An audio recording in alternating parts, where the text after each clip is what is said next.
afternoon, evening, whatever, to you. And as we used to say in Oklahoma State, big old howdy. What's that? Here's the deal. I don't know further details, but this is like our fifth or sixth show, whatever, of Leitner and Laz. And I think, I'm not sure, I don't have confirmation yet, but I think Laz is holding out for more money. I don't know because I haven't heard from him. I just called him. I just texted him. Joe Nelson, our producer, just called him, and we can't seem to find him. Have you seen Jim Laslavic? That's the deal. Laz, where are you? Where are you, boy?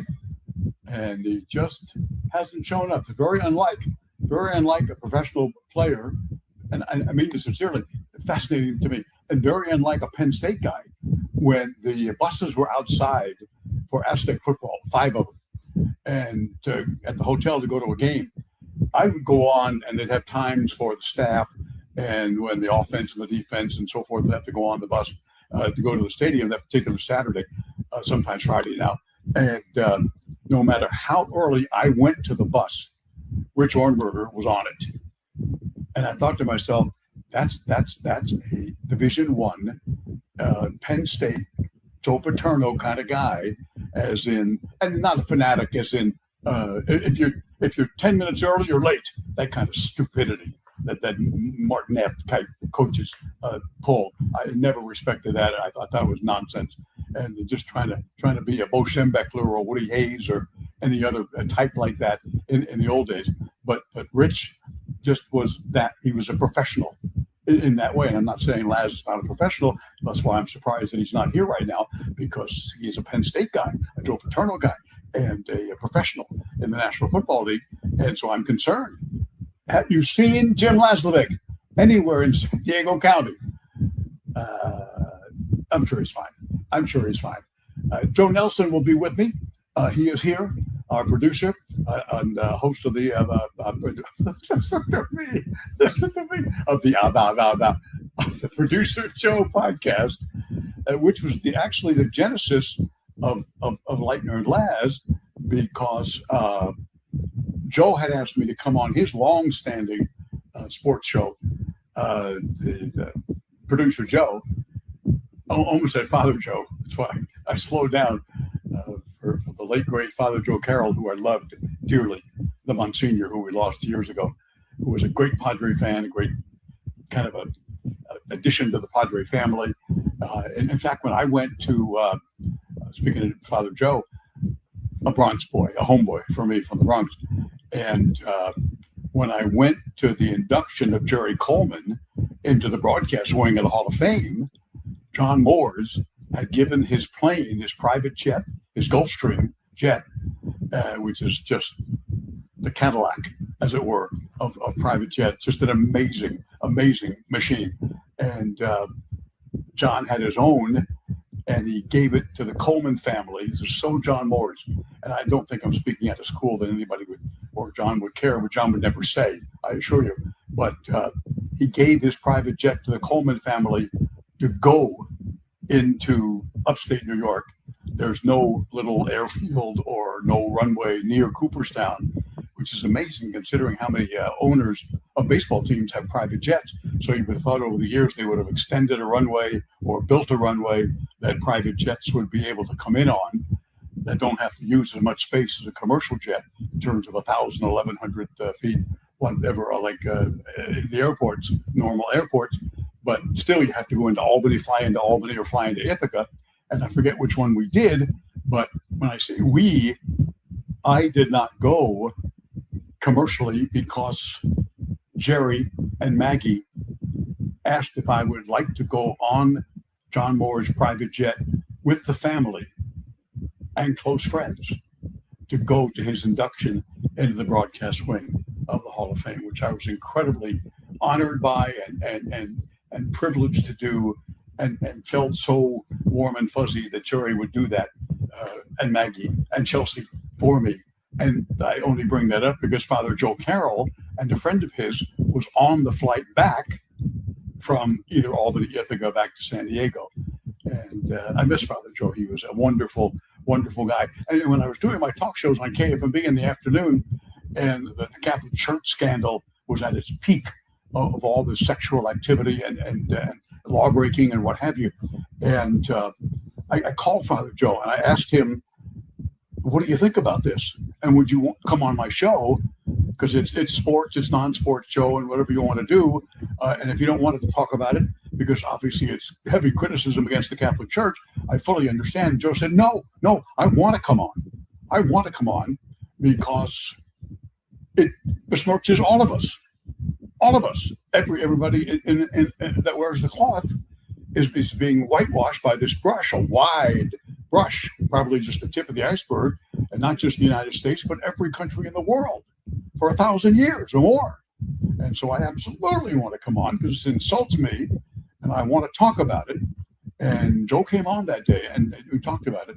And like I said, he was a great man, a wonderful man. He was, when you go down to the Petco Park and up Imperial to the Father Joe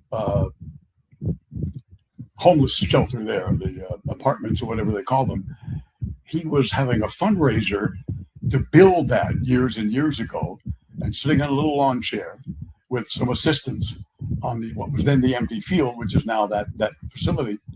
And Joan Kroc called me and said, "Are you busy?" And actually, I was, and because she said, "I'm going to go to Father Joe and donate to his fundraiser that he's having this afternoon." It was a Saturday afternoon, and so I couldn't go. But Joan Kroc said, and this was after she had sold the Padres, and she went to that site and asked Father Joe, "How much have you raised today?" And I forget the figure. It was like $12,000, something like that. And took out the old checkbook. Joan had a big checkbook, very big checkbook, as you can imagine. And I don't know the exact figure, but it was millions of dollars donating to Father Joe, who she also really loved and made donations to through the years. And that was the biggest donation to the Father Joe's villages that built that facility up in Imperial by Petco Park. There you go. There you go. May I introduce to you Joe Nelson, producer extraordinaire of the Leitner and Last show, and of the producer Joe, not Father Joe. We could call you Father Joe. It'd be a good nickname, though, from now on. That'd be a tough one to live up to. You can hear me, right, Ted? Yeah, sure. I can hear you. I can hear you. So I have moved into another room. If you don't know, I'm at Ted's palatial estate, and I have chosen the one room that doesn't have a light, but I have chosen the right spot because I have an air conditioning vent blasting right down on me, so I'm very happy. Nicely done. Mrs. Nelson didn't raise any dummies. Very smart. No. Very, very smart. We should talk about a subject near and dear to my heart, and that is the San Diego Padres, my Padres, who have been very much your Padres over the last month or so. Not last night. Hurts me on several levels. Not just, I mean, I spent more than half of my adult life, more than half of my life period, as a member of that organization. I'm not technically a member of it now, after 5 years as an ambassador, because they were going to sell it, and I was not going to be part of that sale. And so I'm no longer an ambassador, but my relationship is still wonderful, and hopefully will be with the new ownership who I've not met. But it hurts me when they don't win. I know not only my love affair over 46 years, 41 as a broadcaster, 5 as an ambassador, but knowing how much they mean to all of you, to all of us, that this is concerning. On a secondary level, I told Tom Seidler, I was at the game last Saturday, and in the owner's suite, and Tom organizes that and runs that. He is the youngest of the 10 Seidler brothers and sisters. And Tom and I had a conversation, and he asked me about my top 5 guys in the clubhouse as a broadcaster of all time in the Padre clubhouse. And I didn't give him a 1, 2, 3, 4, 5, but I said, the truth of the matter is Craig Stammen is in that 5. That's how highly I think of Stam, and his integrity, his just character as a player, and I'm sure as a manager, as a man, as a husband, as a father. He's just one of those guys. And so when he's in charge and he's sitting in that office, it hurts me even more that they just haven't been able to. And I fully understand the injuries. And I also know everybody's got them. So, Joe, it's just a simple sports question. As always, what do you do? What can you do? Well, between, we went through Jace Tingler, and then we went through another guy whose name escapes me right now, then Mike Schilt, and now Andy Chris Green. Stammen. Huh? Andy Green, Jace Tingler. Andy Green, that was the name, yeah. Right. Most people may know, Andy has now been, after firing of the New York Mets manager, Andy is now the interim manager of the New York Mets. I sent him a text and wished him well and all that good stuff. But I did think, and this is no offense to Andy, I just thought that AJ was hiring guys and that were from minor league organizations like the Rangers, who AJ was with, and that's normal. You want to be around people you're comfortable with, friends if possible, people you trust. Everybody does it, not just the Padres, not just baseball teams. Every organization, when somebody comes in, I want one of my guys. I want one of my women in the situation. I feel more comfortable. So that's what I thought they were doing, but they weren't getting experienced managers who would have that respect in the clubhouse of a guy who had been a major league player or a really tremendous person. Not that those guys weren't a men of character and so forth, but they weren't, until Bob Melvin, they just weren't. They just weren't. That's what I think. And now it's not a problem. Now it is not. When you got a Craig Stammen, when you had a Bob Melvin, and I think they started doing that right. But it's the same. I was hopeful about Mike Schilt. I really was. I thought he was going to be a lot. Yeah, I really thought he was. He reminded me a little bit of Dick Williams. Of course, you know Dick better than I do, but just I don't think anybody can match him, but there was just a certain amount of intensity. And when you're looking at something like this right here, this is really concerning. That's 14 games out. We were there. The Padres were there. They had a game lead, whatever. The last time I turned around, and this is not just concerning. The division title to me, Joe, was not going to happen. I thought that in the offseason. I think the Dodgers are remarkably better. Markedly and remarkably better. I'm thinking wild card all the way. And tell me if I'm stupid, because with so much mediocrity out there, the Diamondbacks, the Rockies, I mean, you can go on and on and on. Everybody's either 7 games under or 3 games over in Major League Baseball, except for the Yankees, the Phillies, and very few of Milwaukee. There's enough mediocrity that this club, in my opinion, my Padres can still get a wild card. I know mathematically, of course, they can, but I still think they're good enough to do that. Am I stupid? I'm going to say no for right now, but they're 4.5 games out of the wild card right now. So what needs to be done? I mean, the trade deadline is going to come up on us quicker than we think. There's a lot of talk that the Padres will trade away Mason Miller. There's a lot of unknowns right now. That's the latest rumor.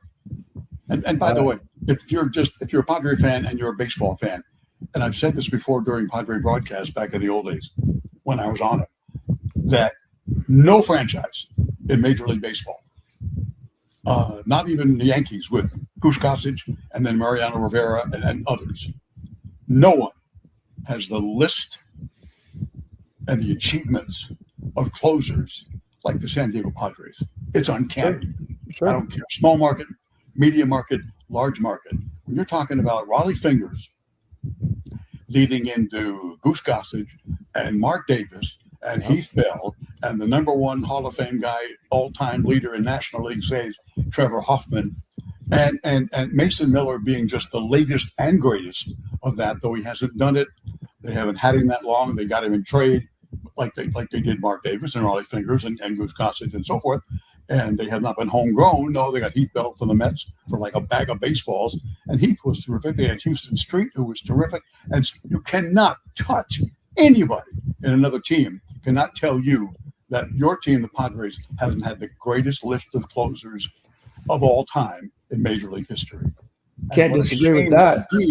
That he can't become a Mason Miller in the line of the achievements of the other guys, because you got to trade what you can trade.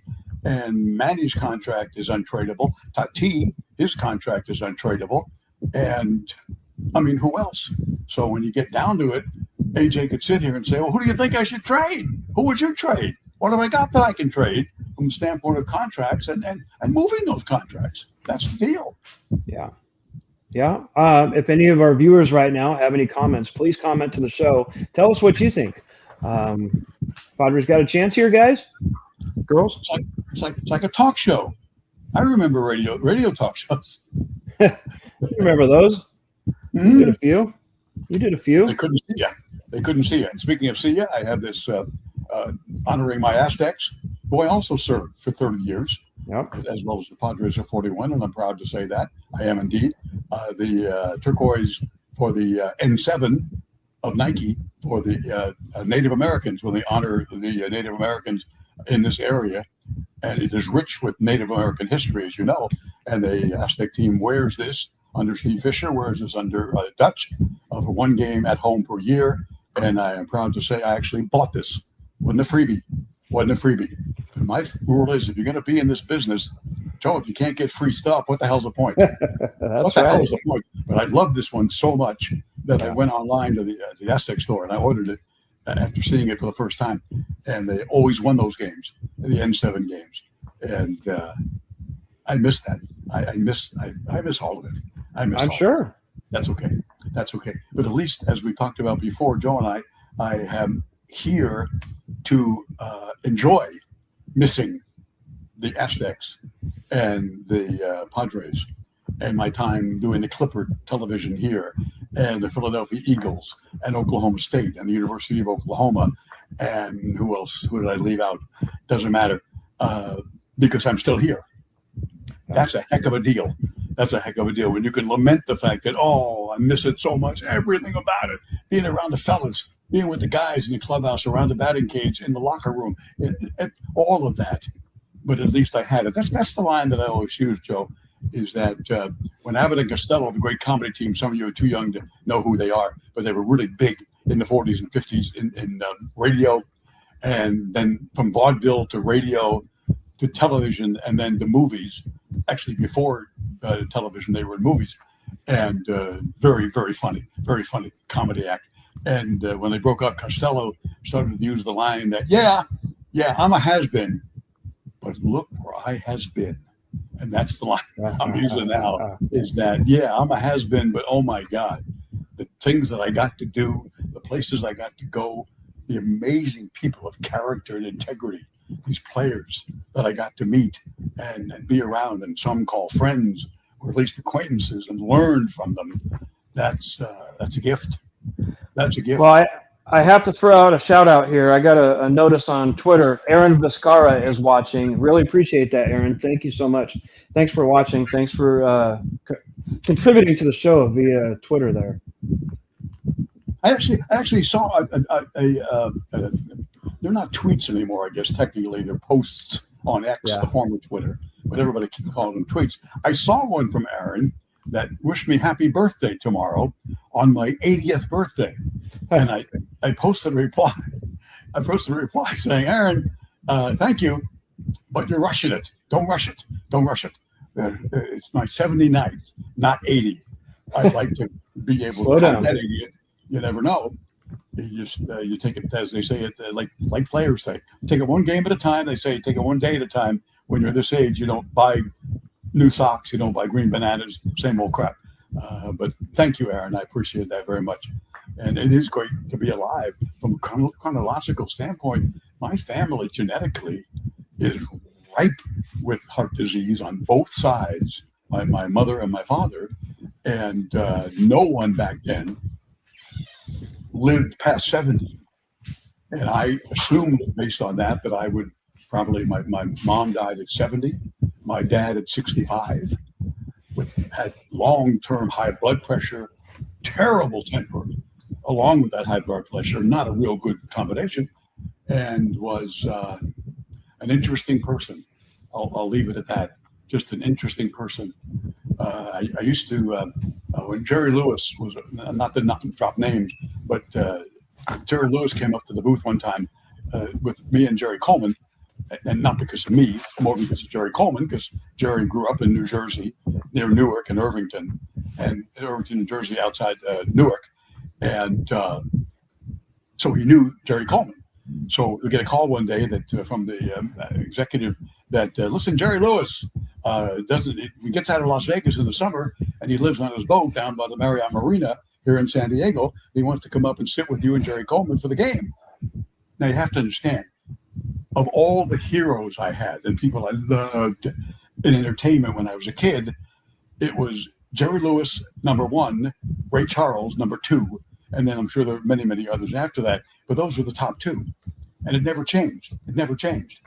And with that father of mine, who was kind of like, what's that cartoon with the guy with the black cloud that follows him all the time?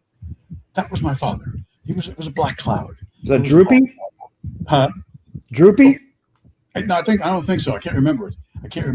But it was a black cloud physically and emotionally, and it was difficult person to grow up under.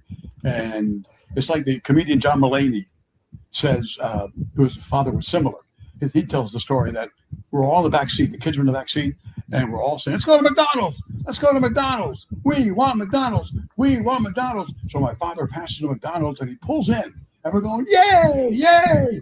And he pulls up to the drive-through and gets up there and gets the chance to order, and he orders a black coffee with sugar. Huh. He gets the black coffee and puts it in the cup holder and drives on. That's the kind of father. Wow. And Mulaney said, there's Jerry, two Jerrys and a Teddy. And Andy Strasberg. Andy Strasberg, who was there that day, the first time that Jerry came up. And in fact, Andy had called me and said, "Hey, listen, Jerry Lewis wants to sit with you and Jerry. I'll meet you up there at the booth when you get there after Channel 8 early news at 5. And when you get there at 6:15, we'll be with them." I said, great. So I lost my trend. It's so easy to lose my trend of thought. Speaking of that age, that happens a lot. So what that began was a long friendship with Jerry Lewis, who would always come out of the heat of Las Vegas to live on the boat during that time. He would come to many, many games, and we'd go out to lunch and then go on his boat and stuff like that. And it was great for having that father and the unhappiness in this very dysfunctional family. I spent a lot of time in my little room in this baby-sized apartment where you put the key in and you broke a window. It was that small in New York. And to me, Jerry was laughter and escapism from that kind of really difficult, I'll leave it at that, childhood, and to have an opportunity to meet this guy who I thought was the funniest man that ever lived.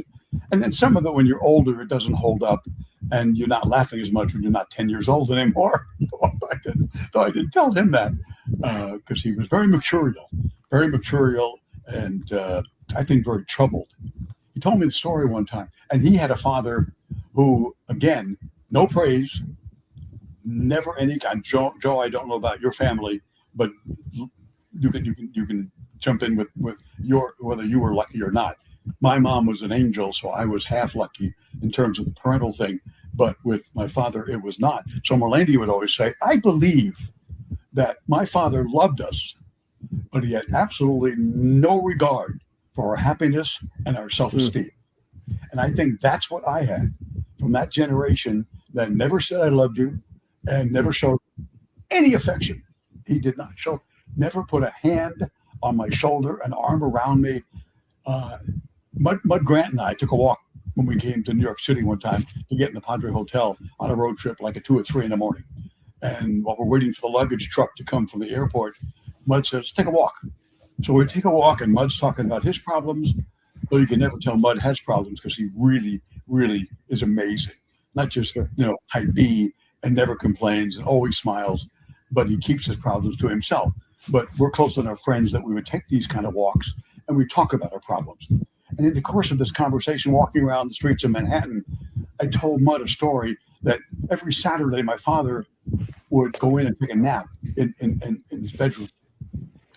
And at 8 and 9 and 10, I would try to curry his favor and maybe get some affection, and not the usual yelling and screaming and whatever. I would go in and lay down with him, next to him on this bed, and put my head on his stomach while he was going to sleep, taking this nap.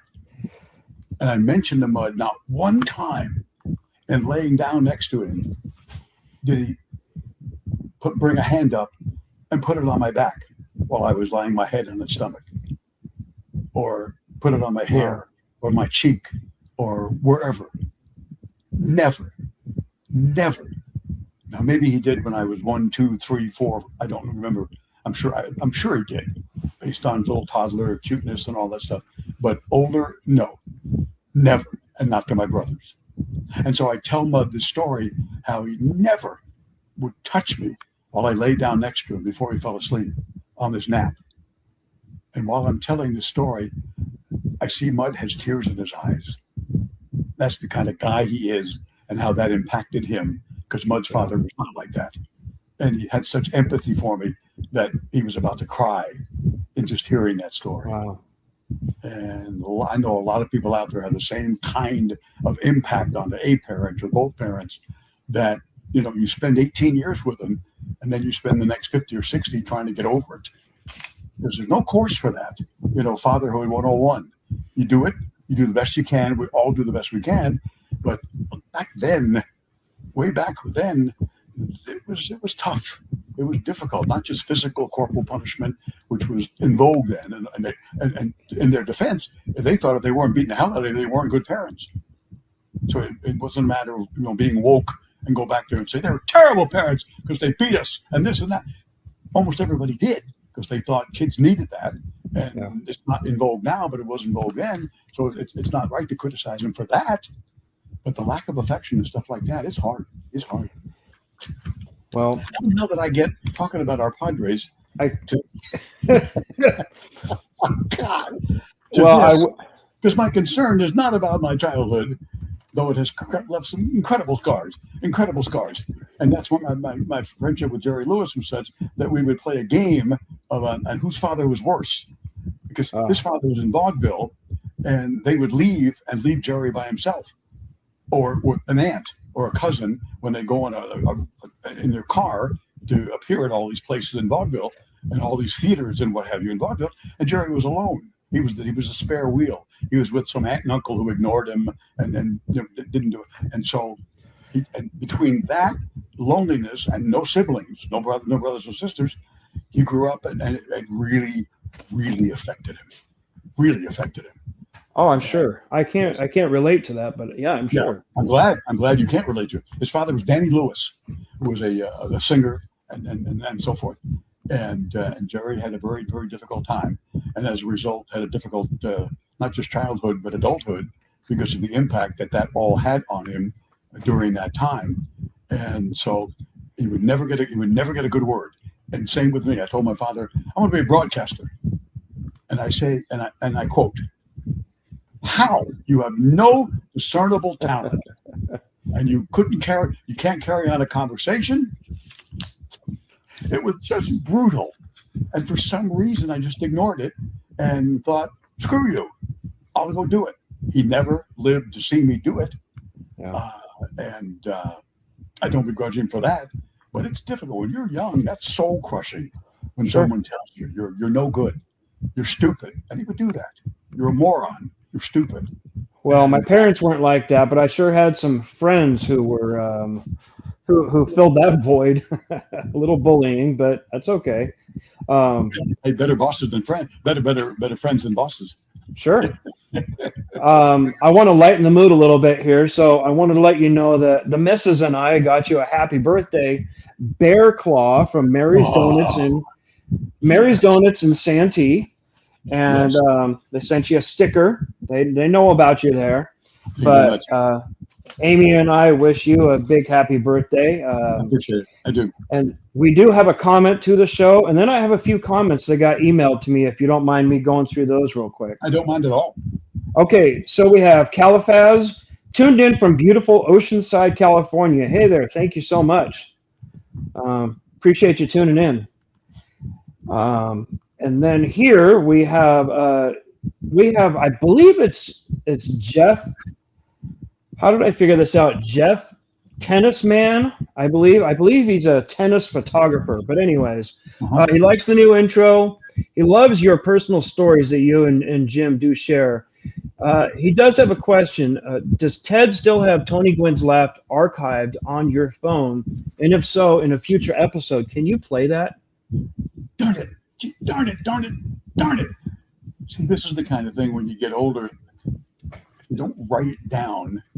But I know I thought I did a calendar alert in my phone because someone had called last week. No, they called you, and then you texted me that said, because when I spoke at the memorial for Tony at Petco, I had a laugh from a session for the car dealer that he was doing commercials for. And during with the tape rolling at that time, when there was tape being used, as opposed to now when everything's digital, and Tony got to laughing, and it was just music. It was like just hearing music play. It was a symphony. It was beautiful. And so I put it on my iPhone, and I thought to play it by putting the phone up to the microphone at the podium at Petco that day. And the guy who called you last week said, could you get that and play it on the air? And I could, maybe I forgot, but I thought I made a calendar alert to do that. And now it would take me forever to find it. So, well, guess what? Stay tuned. Next week, we'll get that worked out for you. I will indeed have it ready to go before the show next week, because it's so infectious. I will remind you. One of the great laughs of all time. People always Absolutely. tell me, Anthony, who I called him Anthony and usually still do, because that's what he was as a baby, as a toddler, all through his childhood. His son was Anthony, and Tony was Tony. And now then Anthony's announced that he wanted to be called Tony after he lost his dad. How he got through that, how they all got through that, how we all got through that, I don't know. And many of us have not completely gotten through it. And I put myself in that category. Sure. When I still broadcast the Padres, I had a picture of him right here with my chair here, and my broadcast partner to my right, Jesse Agler, and the producer in the back. And every time I would throw in a commercial break when I was on play-by-play, not Jesse, I would lean back and look at Tony and talk to him. That's how hard it was, how difficult it was when that happened. Sure. And still, years and years later, you'll get that moment of, God, when you mention it like it's just another mention, and you think, that happened? That happened? We were blessed. The city was blessed. Oh, God. And he had chances to go elsewhere. Always, no question. No question. That's how it became the famous San Diego discount. That's where that term came, because guys like Tony would stay here for less based on their family. Their family loved San Diego. They love the people of San Diego. The people of San Diego love them. They've been great to them. And who knows what it'll be like in some other city. Everything is always great, in terms of the grass is greener. But Tony took that by taking less, and clearly he took less. And there was some acrimony at the end, no question about that. When I think that I don't remember the exact year, when the last offer to Tony was $1 million. And he was pissed. There's no question about it. Sure. But he stayed. And Hoffy, of course, did not. He went to Milwaukee. So it's the kind of thing where back then, those kind of guys, Adrian Gonzalez is in that same category. And I had this conversation with the late, great Peter Seidler, that Peter told me that will never happen again in my ownership. Never.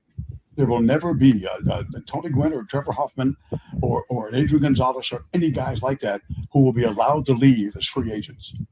When we have them, and they are the so-called face of the franchise, those guys will be signed. You can take that to the bank. That's Peter to me, and that was such a great thing to hear. But in previous ownerships, that was never, ever, ever given.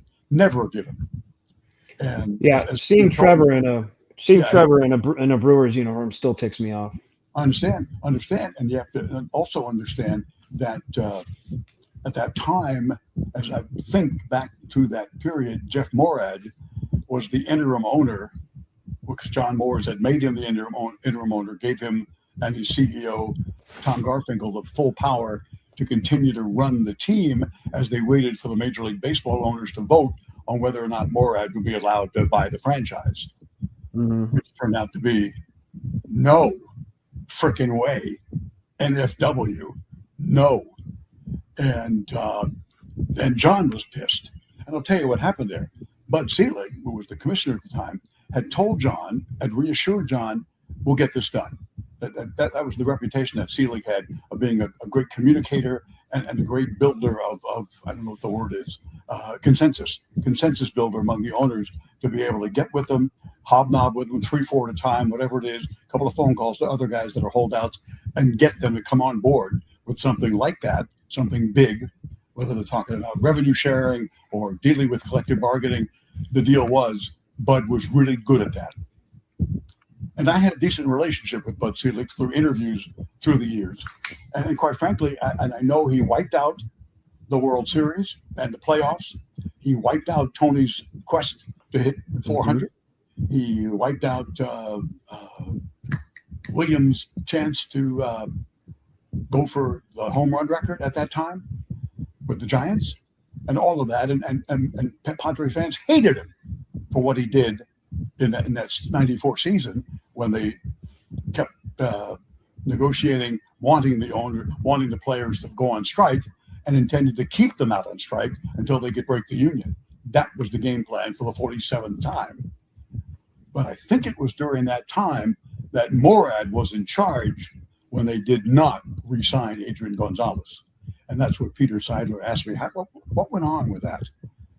And I told him, to the best of my knowledge and my memory, and then Peter assured me, like I said, that won't happen anymore. Now we've lost Peter, and I think even without a new ownership, that's not guaranteed anymore. None of it's guaranteed. Because I remember in terms of when Manny became a free agent, who of us thought the San Diego Padres would get Manny Machado? Because that deal was just allegedly done. Phillies or White Sox, and nobody else. And that changed because of Peter Seidler. For me, that was one of those moments I knew exactly where I was when I saw it scroll across my phone. I'm like, are you freaking kidding me? Manny? Yeah. Yeah, that's the old big news story. Where were you when? Yep, that was mine for him. When Tony passed and all these things. What were you doing when you heard about all of these things? And Machado changed everything in the perception of the San Diego Padres. And that small market thing. It's still considered a small market, a small television market. And that's based on that. You know, your evaluation is huge based on that. But to still get an evaluation of $3.9 billion for this potential sale, that's a valuable franchise. But I can't imagine we'll ever have those kind of payrolls. And Peter never, ever said to me he was doing it because he thought the cancer might come back. I never asked his brothers or sister about that. It wasn't my business, but I thought in the back of my mind it had to be part of Peter's thinking. And it wasn't the cancer that came back. It was an infection. But after all that chemotherapy, all the radiation that cancer patients go through, and their immune system is beaten down by this cure that some people will tell you the cure is worse than the disease. You're poisoning the body, hoping you'll kill the tumors. That's what they've got. That's it. And with that in mind, that's how Peter died when this infection came back, and he couldn't fight it. 3 young children, beautiful new home in Coronado, and a wonderful, wonderful guy. Wonderful guy. And I consider myself lucky, having worked for Ray Kroc, the marvelous Joan Kroc, who cared more than any human being I've ever known about people who did not have as much as she did. Which her legacy still lives on. 10% of people did not have what Joan had in terms of money after Ray died, but cared that they were struggling like they are now to fill that gas tank, to fill that refrigerator, to get the kid into college, to pay for that private school that they want to go to because of what's going on in this economy with this president. If Joan was here to see this, it would literally break her heart. Break her heart. But that's the deal. So I don't expect the payrolls will ever be what they were with Peter. And that's, again, I don't know what the new ownership has involved in their minds. I haven't met them. But normally ownerships don't do that and don't pay, and set a course like Steinbrenner had done for years. Now suddenly San Diego had basically a Steinbrenner who cared, who had personality, who was loving, who was truly making his franchise a family, the Seidler family, and that was Peter. So I don't know the direction, but I know this, Joe. They've got problems. This team has problems. Yep. Let me run through a few more comments here. Sure. From Fred here, we have I posted a couple comments, how much I enjoy the show. Just wanted to say that. He's offering a lot of Padres and Chargers material, photos and stuff. He would love to have us use them on the show, and I think that's great. But he's just saying, keep up the good work. We have Jeffrey here. Oh, Jim's not on the show right now, but Jim Laslavic, great player at Penn State, of course, yes. Where is Waldo? Where is Joe? Where is Jimmy? Number 54, paging number 54, white courtesy phone number 54, please, or number 52 of the Detroit Lions. Of the Lions. Well, this one's a little bit delayed because we're just getting our juices going here. Mickey Mantle story. You were talking about Mickey Mantle. See if this rings a bell. Do you think that outside distraction play a role in Padres superstars slumps? One more time. Outside distractions. Yeah, like Mickey Mantle had some outside distractions. Do you think? My eyesight sucks. My eyesight sucks, but now I can see it. Outside distractions, I don't. I really don't. I really don't. It's just a basic part of the game. And there are wide receivers who drop a couple of balls, lose their confidence, and have a mini slump. There are quarterbacks who have maybe a bad game and maybe two bad games. But there's a correcto. There's a built-in correction, I think, in the brain and the arm and the muscle memory and all that with quarterbacks and people like that. There are shooting slumps, of course, big-time shooting slumps at every level of basketball. And I'm sure there are slumps in hockey in terms of goal scorers not scoring goals for a variety of reasons, how they're being defended and bad luck and what have you. But baseball is so difficult. To me, the most difficult thing in sport is hitting a baseball at a high level, which is Major League Baseball, or even a AAA level. And I just think that you just have to go through it. I think, and I'm not an analytics guy. I'm not a metrics guy. For me and for fans, I don't really care about launch angles. I don't care about a lot of that stuff. But the stuff that shows you that, yeah, this guy is 1 for 33. But look at these numbers. His chase rate is really low. That's important. When you can talk to a guy and say, hey, come here. You're 1 for 33. But look at the numbers. You're not chasing. You're not going out of the zone. And your hard hit rate is also really important. These are really brilliant metrics because these are not so much a bunch of numbers, having a bunch of numbers. These are for the players. And if you've got a guy that does chase all the time and he doesn't have enough power, he doesn't launch the ball and get it in the air to get the power that you want, then it's important to the ownership and the general manager and the club president of baseball operations to not keep this guy or get rid of this guy, trade this guy, or for an owner not to give him $25 million a year, whatever. That's when the analytics and the metrics really matter.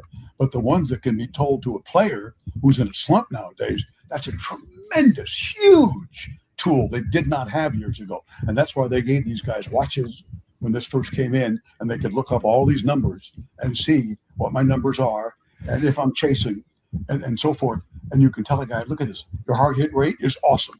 You're getting your velocity, exit velocity is great. You're not chasing, relax, you're fine.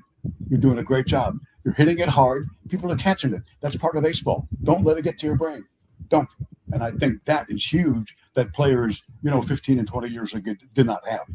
And that's that matters. But his question about outside distractions, yeah, it could be a divorce. It could be your kids are in trouble with the law, and any human is going to be affected by that.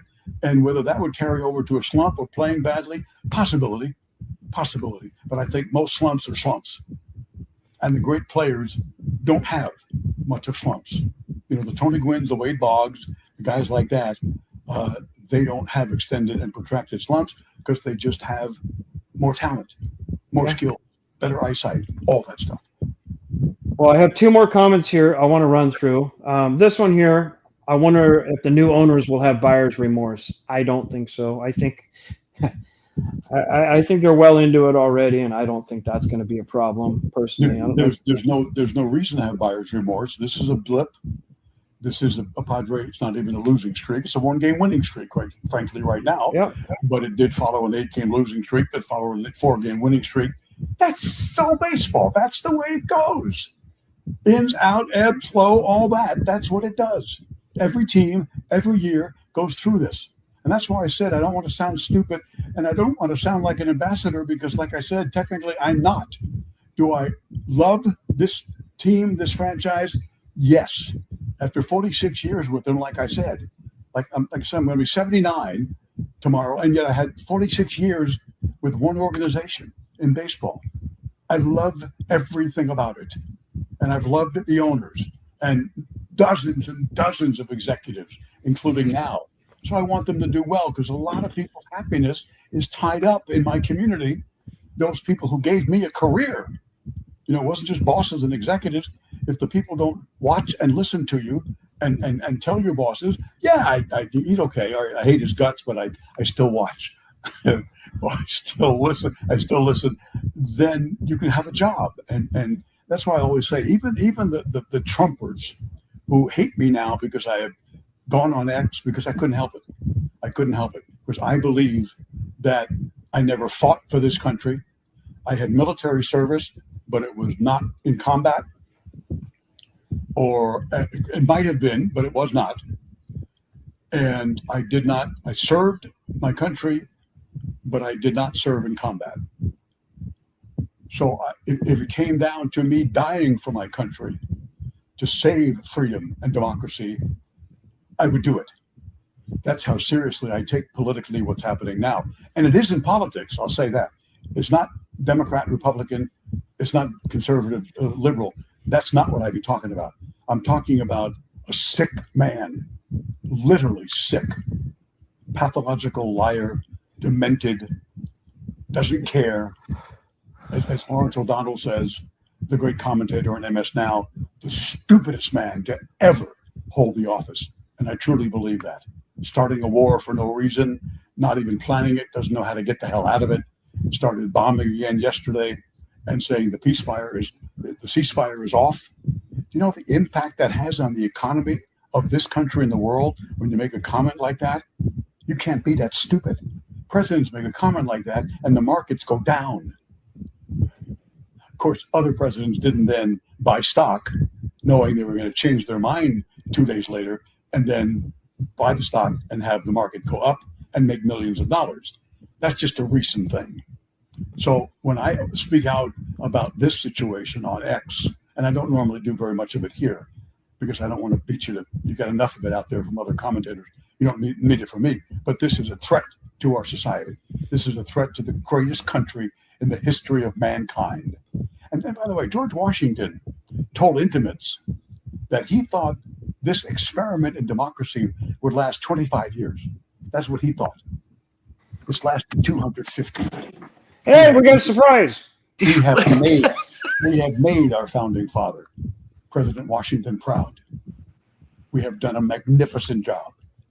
We have been my top sergeant in advanced infantry training. Used to call it Uncle Sugar, not Uncle Sam. He called it Uncle Sugar, and always taking care of people, both his own people, and even a place like Iran that would have an earthquake.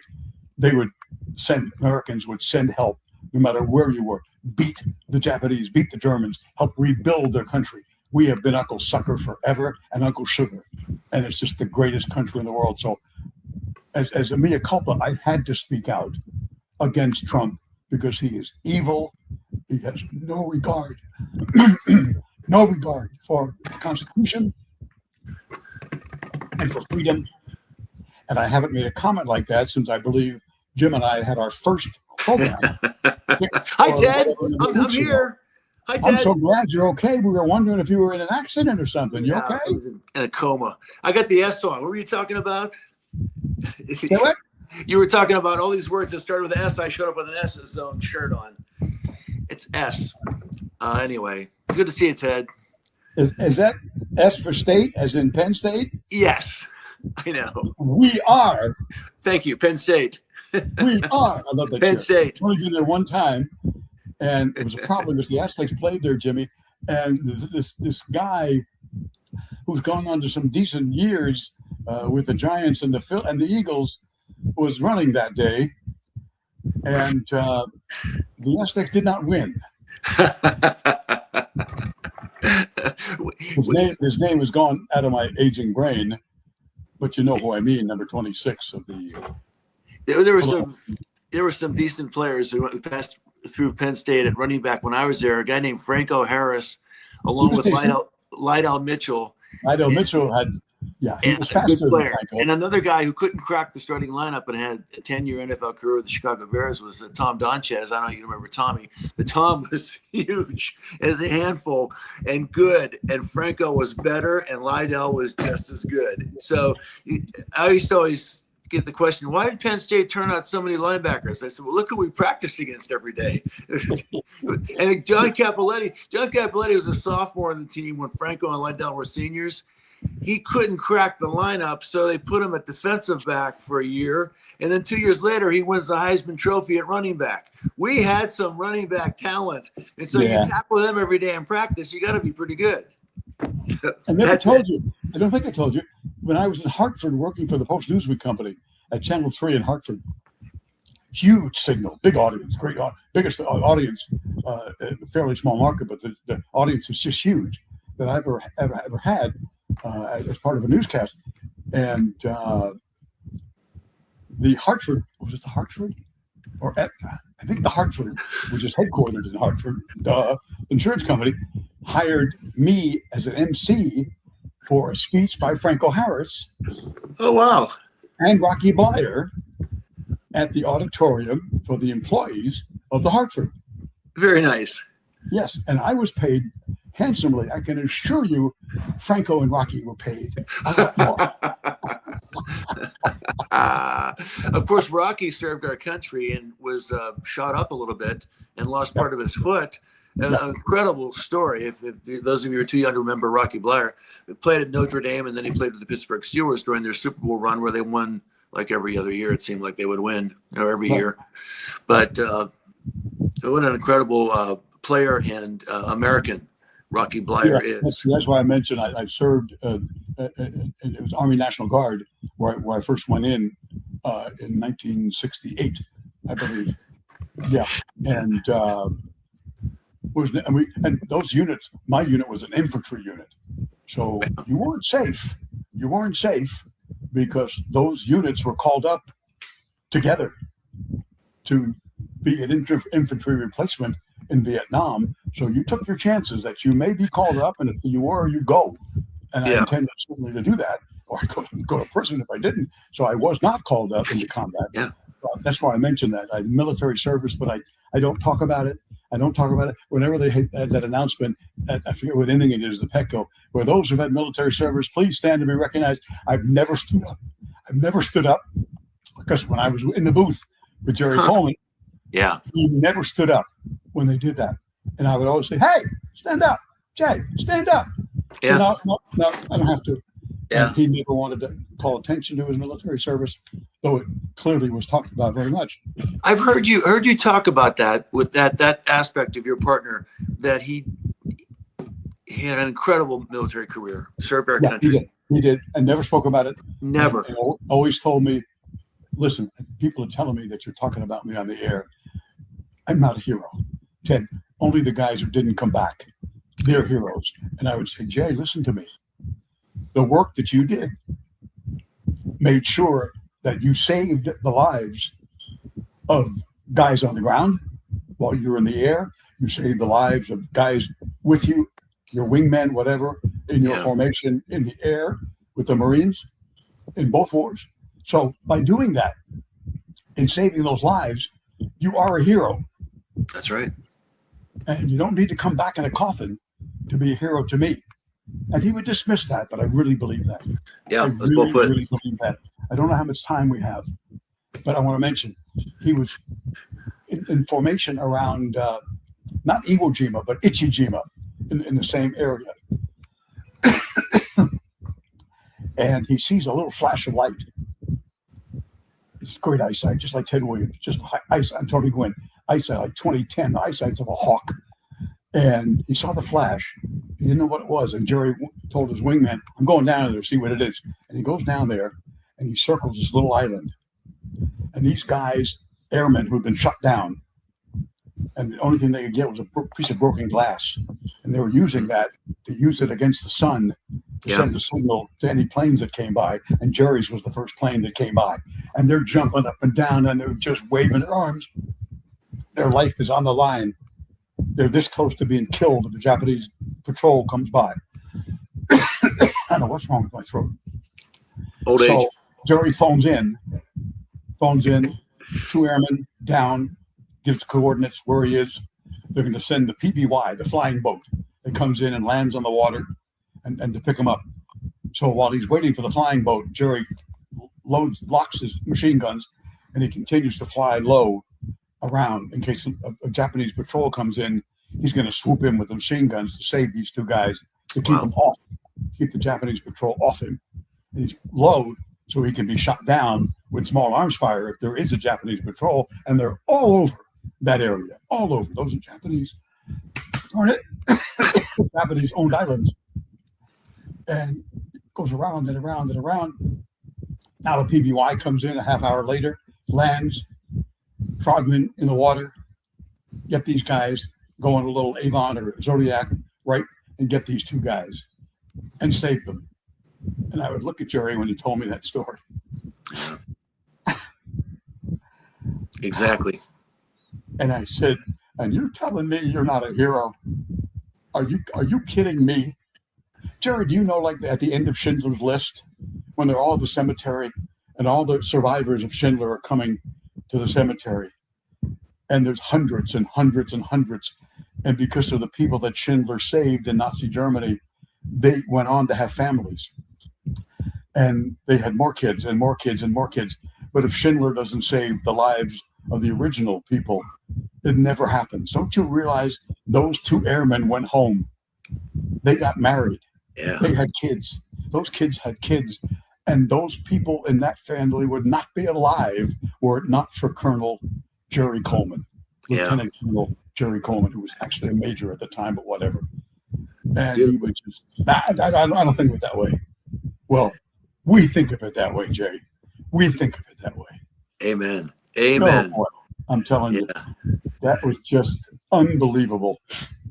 Yeah, my dad during the war was told to stay in the mills. My dad didn't read English. He was an immigrant from Croatia, and but my father-in-law was a flight instructor, and he taught a lot of men who went off to war, and he made it to the Pacific Theater towards the end of the war. But it's amazing the stories, the generation above us that we owe so much to, and we can't. Freedom is not free, and there's a lot going on in our country. And we need to, pay attention. And I'll get beat up by the Trump voters on X and other places. That's okay. That's okay. Because by not stepping up and saying, wait a minute, that's against the Constitution, and it's still being done. You can't do that. And that was the comment after the Supreme Court struck down tariffs that have raised prices for everyone, and they are illegal because only Congress can put them in during peacetime. And what was the comment? No offense, you Trump voters. No. Offense. What was the comment? The tariffs are struck down, and Trump says, no, I can do anything I want to do. When you hear that, and the men we're talking about who died protecting that Constitution, then all of us have to stand up, speak out, no matter what the consequences. Or those men will have died in vain, and we cannot allow that to happen. This is not a matter of political preference. This is a matter of freedom, the rule of law, and all the other things we've talked about that we normally don't talk about in this program, but it's true.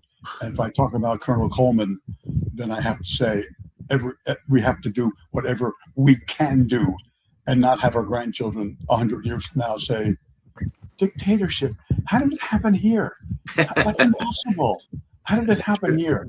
We won't let it happen. That's why. Good point. Okay, I have to change the subject because I'm admiring your SD T-shirt, and I'm wearing my S zone for Penn State. This is the fan zone, the state that everybody dresses in these things. I don't know how I got this. Gotcha. But anyway, it's nice of you to be flying your Aztec colors, but I am countering with today, big time. Penn State action. Little Penn State action. We'll see you next week, brother. That's it? You're kicking me off? We're in overtime right now. I know we are. I'm gonna put in for overtime. Oh, look at that. Look at you. Yo, baby. Even though I showed up late, I still get a little shout out. Thank you so much. He is Penn State. He is Penn State. Richie Ornberger, you are Penn State. Also. That's right. Thanks, Ted. Sorry I was so late. Right. That's right. Be good to one another. Hold on. As the Padres always say, keep the faith. So, not politically, but as Americans, let's keep the faith. We'll do the right thing. We will do the right thing, and we always have. And happy 250th for Jim Laslavic. Amen. Uncle Teddy with you, our producer, Joe Nelson. And a quick reminder if you have, like I do, bad hearing, go please to, I was going to say Beltone. It was Beltone, now it's Starkey, but it's still Beltone at Starkey. Beltone La Mesa at gmail.com. Beltone La Mesa, gmail.com. I had gone through 3 or 4 different ones before Jason Karbadakis, who was nice enough to call me in and say, no, listen to these new Starkeys. They're manufactured in Minnesota. No more, what? I can't hear. Hey, Ted, are they my Padres or yours? What? Doesn't flow. Or just say, it's embarrassing. It's embarrassing. Ted, you know what your critics would say? We need hearing aids for you. You don't listen to anybody anyway. You don't listen to anybody anyway, Leitner. What need hearing aids for? This is my friend, Jim Laslavic, former Charger linebacker. Again, don't wait, because the brain stops remembering these names, and it leads to further dementia problems. So again, take care of yourself. Take care of your hearing at beltonelamesa@gmail.com. You tell them Uncle Teddy sent you. And tell them Joe and Jim and Teddy sent you. We'll see you at 4 o'clock or whenever. Next Wednesday. Happy birthday, Ted. Thank you, bud.